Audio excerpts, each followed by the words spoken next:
Bilasizmi, ba'zan bir narsaga erishish uchun butun umr kerak bo'ladi. Bir narsani qo'ldan boy berish uchun esa bir lahzalik g'aflat kifoya. Robbim sizga imkon berib g'aflatdan, ortiqcha ko'z yosh to'kilgan joydan olib chiqqan bo'lsa, ortingizga qaytmang. O'tmish o'ldi, ketdi, u yo'q endi. Yashamang o'tganlar orasida. Hayotni boshidan boshlab bo'lmaydi, to'g'ri. Lekin uni boshqacha davom ettirsa bo'ladi. Agar siz yolg'on do'stlik, xiyonat, zararli yomon ish yoki zararli odatlardan voz kechdingizmi, bilingki, Robbim xohlamadi o'sha joyda qolib ketishingizni, chunki bizni suyib yaratganda o'zi. Siz yetkazgan bo'lsangiz, vaqtingizni yetkazdingiz, xolos, boy berdingiz. Lekin orqaga qaytish haqida hech ham o'ylamang.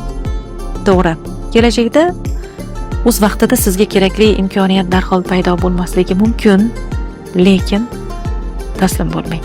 Shaytonning hillasiga berilmang demoqchiman-da. Uni vazifasi shu. U va'da bergan Xudo degan bandangni yo'ldan o'raman deb. Kelajagingizni barbod qiladigan ham siz, gullab yashnatadigan ham o'zingiz. Javobgar shaxs ham o'zingiz. Birovlardan emas, hayot yo'li sizdan so'raladi, o'zgalardan emas. Kim nima qilsa o'zi uchun qiladi. Boshqalarni qo'ying bir chetga. Siz o'zingiz haqingizda qanday fikrdasiz? Kishi qilgan yaxshiligini va yomonligini oqibatini albatta umri davomida ko'radi, tortadi. Shuning uchun qadrdonim, bir tafakkur qiling.